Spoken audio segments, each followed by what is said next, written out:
Entity Data Podcast. ¿Sabías que parte del éxito de una compañía depende de que su estrategia esté basada en datos? ¿Y que esto garantiza decisiones de negocio más acertadas y optimización de recursos? Estás escuchando La Odisea Data Driven, un podcast de NTT Data donde, de la mano de Nerea Rubio, manager de Data Strategy, analizamos los factores clave en el viaje hacia organizaciones basadas en datos y en la inteligencia artificial.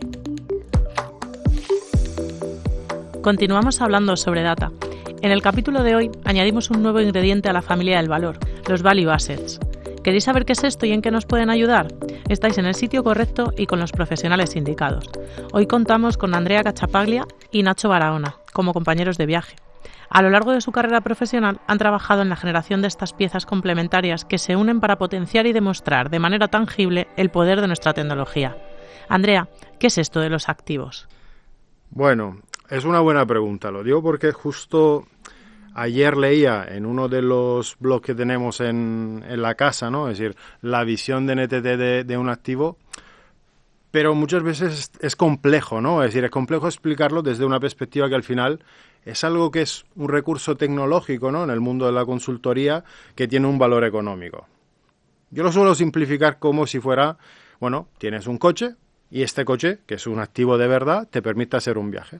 Pues ese viaje es nuestra oferta de valor, es lo que solemos hacer, lo que solemos apoyar o ayudar dentro de los servicios que hacemos a los clientes, y eso es un poco, ¿no?, lo que nos permite explicar de una manera más sencilla lo que puede ser un activo.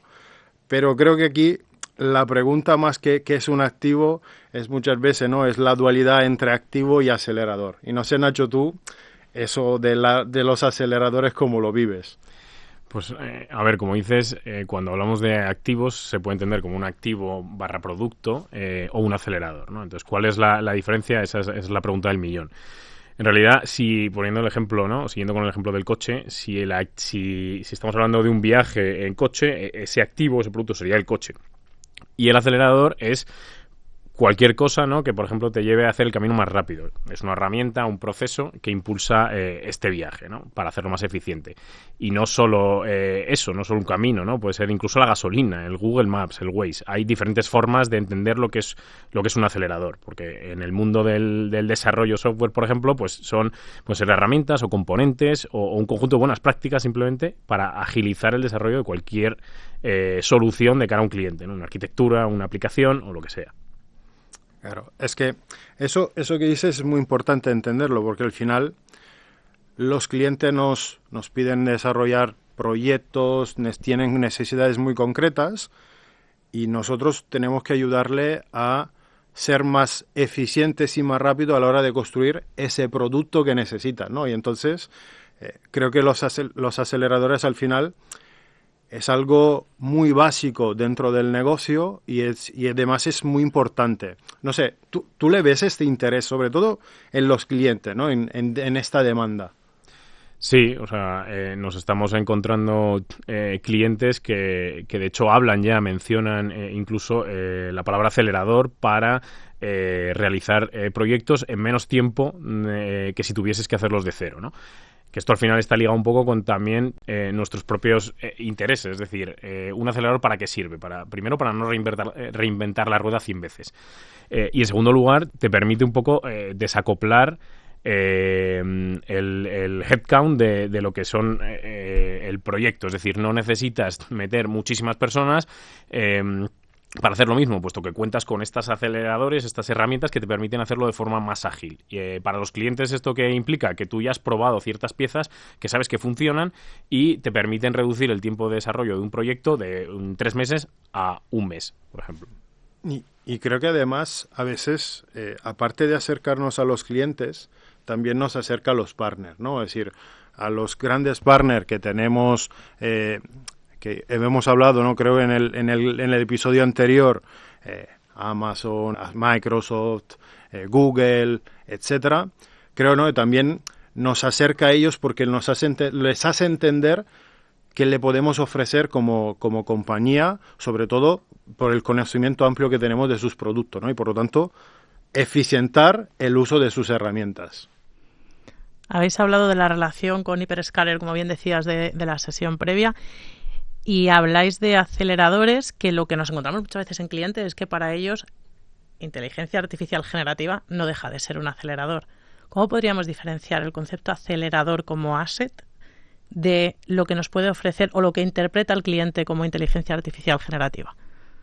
Creo que en ese sentido la línea es bastante difuminada, porque el cliente tiene una percepción de lo que pueda ser un servicio o un acelerador de cara a la eficiencia de su proceso.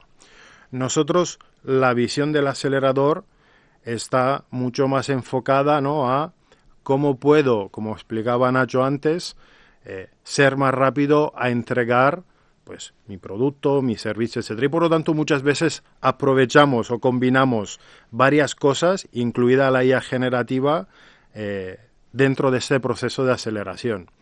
Por añadir, sobre todo en el tema de IA generativa y por también aterrizarlo a ejemplos reales donde los clientes nos han pedido estos aceleradores sin saber ni siquiera que a lo mejor estamos hablando de un acelerador, ellos lo que buscan es construir, ¿no?, soluciones de IA generativa. Entonces, los hyperscalers nos dan una serie de herramientas que podemos usar para construir esto, que es lo que nosotros consideramos como un acelerador, donde además podemos aportar cierto valor desarrollando nuestras propias herramientas que conectan estos servicios de los diferentes hyperscalers. Y con eso lo que conseguimos es acelerar el desarrollo de plataformas, por ejemplo, de IA generativa que quiere montar un cliente, pues aceleraríamos ese desarrollo porque ya hemos desarrollado y trabajado en pequeños componentes basados a su vez en IA generativa para construir eso que quiere o que busca el cliente en el ámbito de la IA generativa, por poner un ejemplo, ¿no?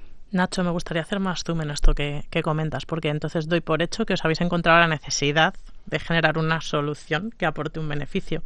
¿Nos podrías poner algún ejemplo real de lo que estáis trabajando? O sea, fundamentalmente hemos trabajado en un acelerador, ¿no?, que lo llamamos la plataforma de IA generativa, que al final consta de una serie de componentes lógicos y apificados que hemos trabajado, que proporciona al final las capacidades técnicas y funcionales que se necesita para construir diferentes casos de uso de IA generativa. Es decir, cuando ya te planteas, un cliente se plantea construir no uno, sino múltiples casos de negocio aplicando IA generativa, lo que necesita es apoyarse en una serie en una plataforma. Y esta plataforma se compone de pequeños módulos que son en los que nosotros trabajamos y consideramos nuestro acelerador. ¿Por qué? Porque yo cada vez que voy a tener que montar estos casos de uso en un cliente, tengo que construir sí o sí estos pequeños módulos. Pues si los llevo preconstruidos y apoyados en los diferentes hyperscalers, adaptados a las soluciones de los hyperscalers, voy a ganar una eficiencia tremenda para el cliente y también interna nuestra, ¿no? Entonces, los clientes nos piden esta plataforma generativa para desarrollar casos de uso. Incluso, como decía al principio, nos han llegado licitaciones de RFPs donde mencionan la necesidad de usar eso porque ellos son conscientes de que puedes hacer el mismo trabajo en menos tiempo. ¿Cómo hacéis o cómo trabajáis la relación con los partners a la hora de posicionar estos aceleradores? Yo creo que muchas veces, sobre todo, es muy importante estar cerca de ellos, porque lo que nosotros al final, ¿no?, lo que ha podido hacer Nacho, de identificar una necesidad de cliente, trasladarla a un enfoque técnico, ese enfoque técnico, cuanto más lo trabajamos con los propios partners, ellos también al final acaban, digamos, poniendo su sello a nuestra solución, a nuestros aceleradores, y por lo tanto son casi una garantía hacia el cliente de lo que has desarrollado, digamos, tiene un nivel de calidad que el propio fabricante, ¿no?, está casi garantizando. Y con ellos al final hacemos todo este proceso, ¿no?, de validación internas para que ellos nos den su check y en algunos casos nos pongan, ¿no?, en su propio marketplace como solución.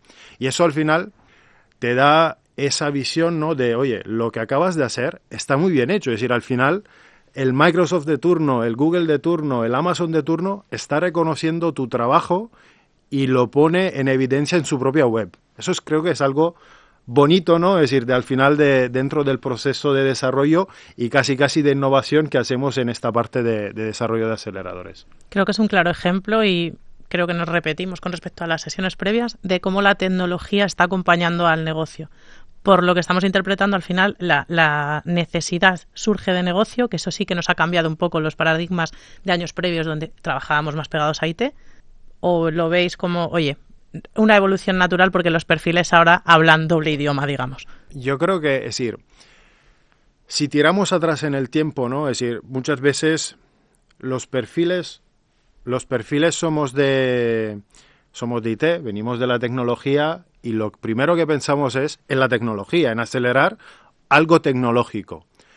Pero creo que lo bueno es darle la perspectiva al revés, es decir, entender qué necesita tu cliente, qué necesita el negocio para proponerle la solución que le eficiencia el proceso, porque en verdad lo que importa no es tanto la parte técnica, sino es el propio proceso de negocio. Entonces creo que ahí es importante darle la doble visión. No sé, tú, Nacho.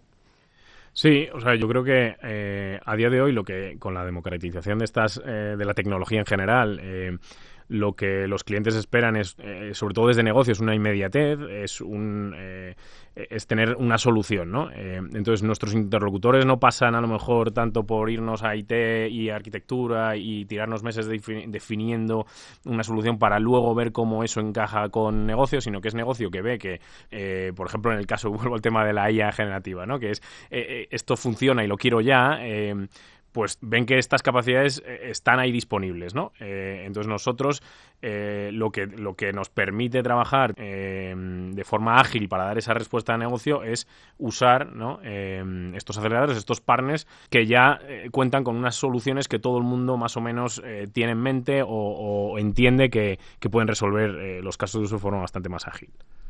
Pues la verdad es que entendiendo lo que es un acelerador, hemos de hecho mencionado alguno de los que habéis empezado a trabajar. Os lanzo una pregunta, sé que es muy abierta, pero me gustaría saber en qué os pondríais a trabajar a día de hoy pensando en el futuro cercano.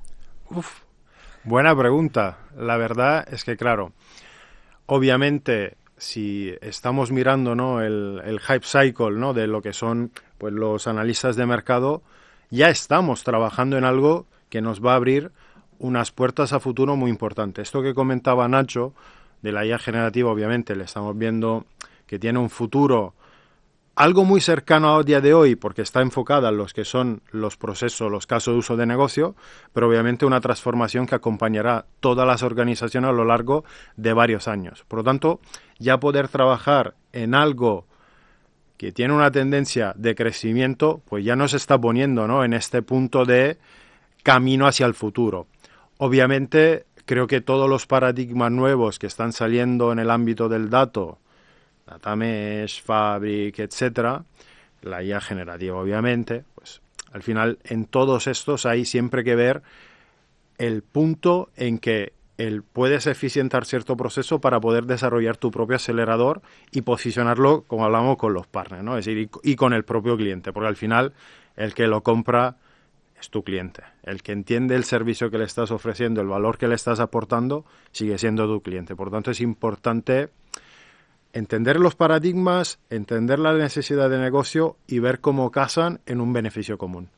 Bueno, yo por mi parte voy a intentar destacar algo que no haya dicho Andrea. Que ya es difícil. Que es complicado. Yo diría que en realidad en el foco a lo mejor que tendríamos que poner en los próximos tiempos es en intentar trabajar en conocer la evolución, o estar pendiente de la evolución rápida a la que va la tecnología. Es decir, esto evoluciona a una velocidad que o trabajas en estar pendiente de lo nuevo que sale, en estar trabajando siempre en lo último y en lo nuevo, o es fácil quedarse atrás. Es decir, no puedes quedarte estancado en un activo, ¿no?, en desarrollar algo estanco, que no evoluciona, rígido y con poca flexibilidad. Hay que trabajar en esa flexibilidad. Y eso pasa también por lo que mencionaba Andrea. No solo es un tema tecnológico, es una transformación de la organización, de la cultura y de los perfiles que tenemos trabajando con nosotros en el día a día. No se puede hacer mejor resumen, Nacho, de todo lo que hemos visto durante los distintos podcasts que lo que acabas de comentar. Yo iba solo a añadir una cosa, ¿no? Es decir, como lo decía Nacho, volviendo al ejemplo del coche, ¿no? Es decir, un activo es un coche, pues este año hay que pisarle fuerte al acelerador porque tenemos que generar pues muchísimo más aceleradores, estar mucho más cercano a los clientes, mucho más cercano al negocio para que esos aceleradores de verdad, pues oye, sean una realidad. Pues muchísimas gracias a los dos por acompañarnos en este episodio. En el siguiente le pondremos el lacito a la serie de podcasts con una visión completa de cómo apoyamos a las organizaciones en su camino hacia una verdadera orientación a los datos. Estén atentos, nos vemos pronto.